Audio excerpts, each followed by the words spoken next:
گھر کی بات گھر میں ہی نہیں رہی؟ میرا بھی تو کوئی حق ہے اپنے بوڑھے باپ پر. ٹھیک ہے ماں کے انتقال پر نہیں پہنچ سکا، مگر جب ریٹائر ہو کر وطن واپس آیا ہوں کہ والد صاحب کو اپنے ساتھ رکھوں، ان کی خدمت کروں. بڑے بھائی نے ملنے تک سے انکار کر دیا.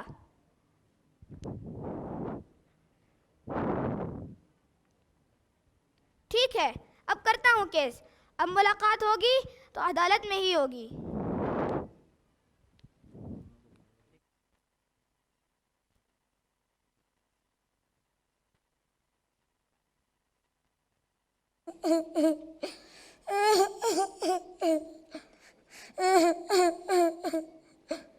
جی کیا بات ہے، ہو رہے ہو؟ سب خیریت تو ہے نا؟ بس اب میں تمہیں کیا بتاؤں. ارے نہیں کچھ تو بتاؤ.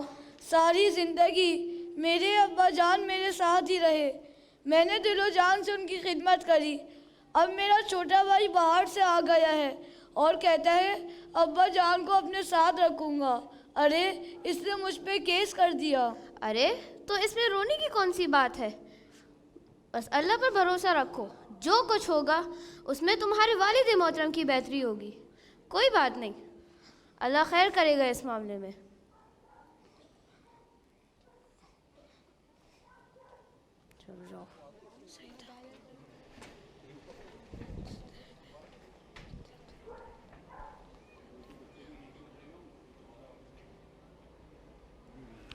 جج صاحب تشریف لا رہے ہیں. ہیلو.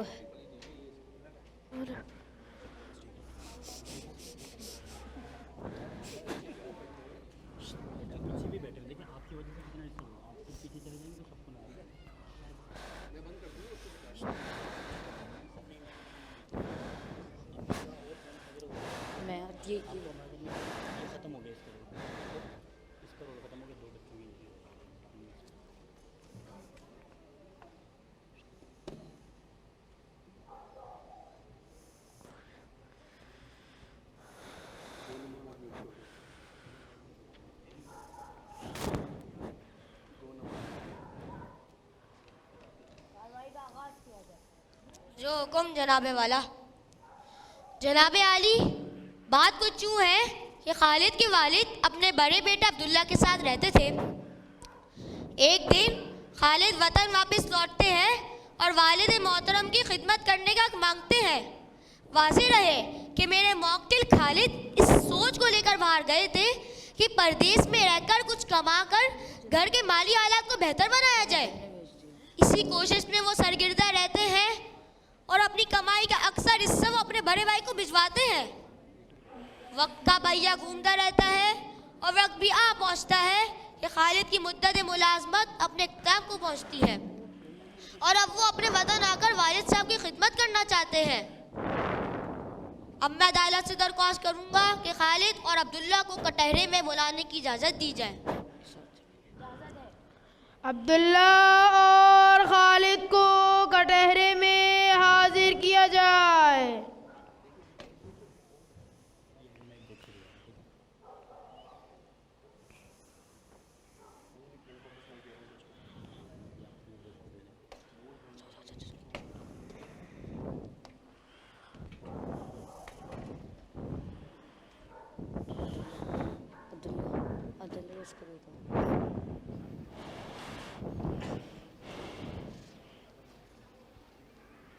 جی خالد، آپ اس معاملے میں کیا کہنا چاہتے ہیں؟ جناب میرے بڑے بھائی طویل عرصے سے والد صاحب کی خدمت کر رہے ہیں. اب یہ خود بوڑھے ہو چلے ہیں. اس کے بالمقابل میں ابھی جوان ہوں. میرے بچے بھی اپنے دادا جان کے ساتھ رہنا چاہتے ہیں.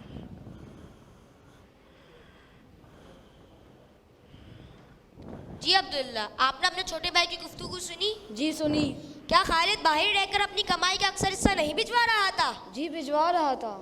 پھر آپ اس بات پر کیوں بجے تھے کہ والد محترم کو خالد کے پاس نہیں رہنے دیا جائے، جبکہ آپ اس بات کا خود اعتراف کر رہے ہیں کہ خالد گھر کا بوجھ اٹھا رہا تھا؟ جناب عالی، کیا صرف کمانا ہی سب کچھ ہے؟ کیا ماں باپ کے حقوق کوئی معنی نہیں رکھتے؟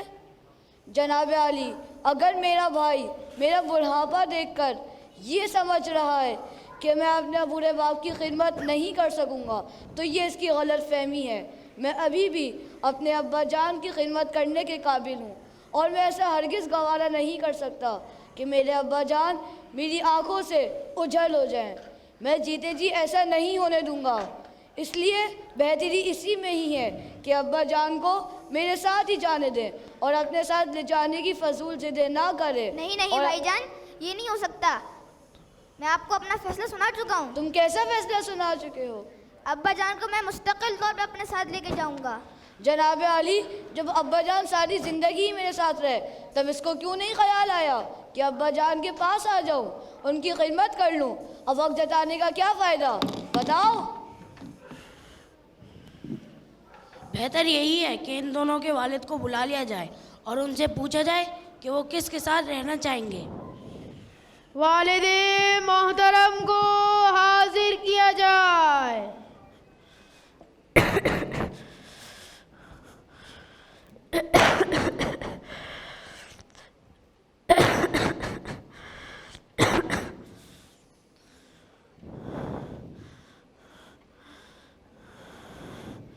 جی خالد، آپ کے اپنے والد کو اپنے پاس رکھنے کی استطاعت رکھتے ہیں؟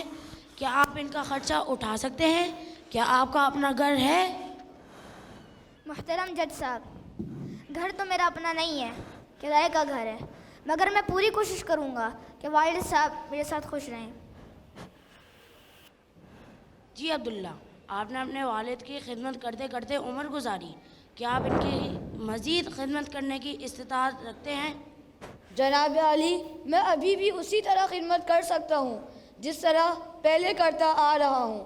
میرا گھر میرے نام ہے اور میرے بیٹے بیٹیاں دادا جان کی خدمت کے جذبے سے سرشار ہیں۔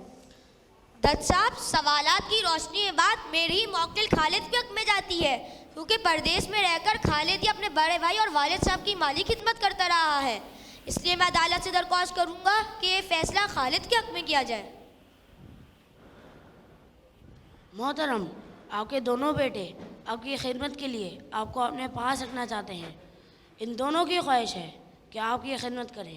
ان دونوں میں سے کوئی بھی آپ سے جدا ہونے کو تیار نہیں۔ میں نے سمجھانے کی بہت کوشش کی کہ کوئی ایک اپنی بات سے رجوع کر لے، مگر یہ دونوں ابھی بھی اپنی بات پر بضد ہیں۔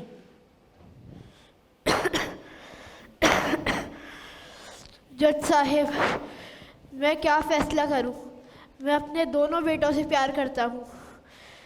میری ایک آنکھ اپنے بڑے بیٹے عبداللہ کی طرف دیکھ رہی ہے، جبکہ دوسری آنکھ چھوٹے بیٹے خالد کی طرف دیکھ رہی ہے۔ میں اس دوراہے پر حیران کھڑا ہوں اور میرے لیے یہ فیصلہ کرنا مشکل ہے کہ میں کس کے حق میں فیصلہ کروں۔ میں چاہتا ہوں کہ یہ فیصلہ آپ ہی کریں۔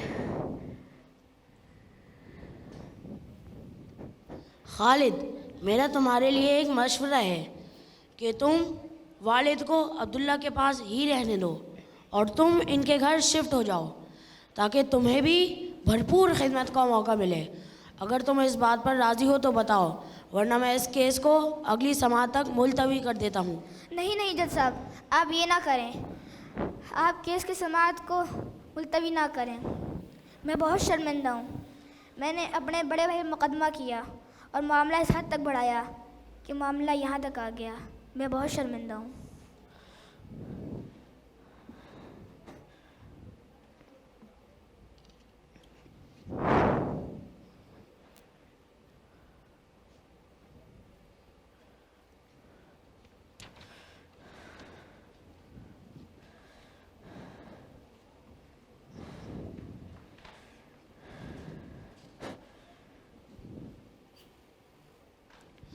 آج کا کیس اپنی نوعیت کا ایک منفرد کیس ہے جس نے یقیناً کئی سوالات ہمارے ذہنوں میں چھوڑ دیے۔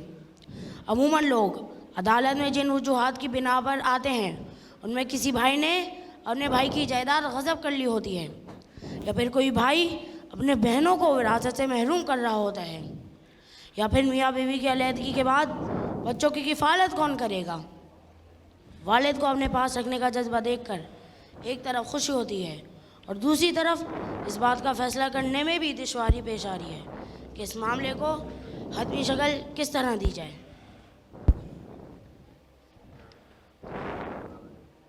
اب چونکہ معاملہ باہمی صلح صفائی سے خالد اور عبداللہ کے مابین طے پا گیا ہے اور دونوں ہی اس بات پر راضی ہیں کہ والد کو اپنے ساتھ رکھیں گے، تو عدالت یہ فیصلہ سناتی ہے کہ والد اپنے دونوں بیٹے خالد اور عبداللہ کے ساتھ ہی رہیں گے، اور امید ہے کہ یہ اپنے والد کی خدمت کرتے کرتے خوش و خرم زندگی گزاریں گے۔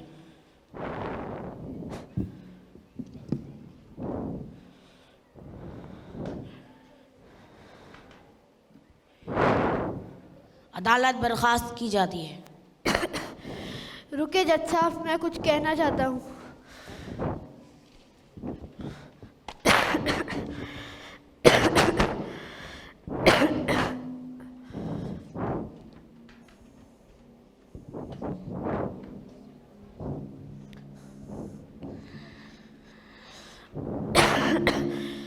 غور سے سنیں، یہ مقام جو آپ لوگ دیکھ رہے ہیں یہ مجھے ایسے ہی نہیں ملا۔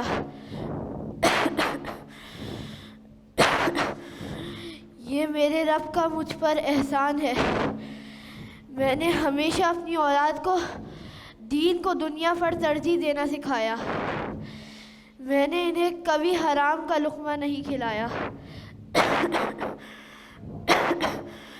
اور یہ اسی کا ثمر ہے کہ آج میری اولاد میرے ساتھ رہنے میں اشتیاق رکھتی ہے۔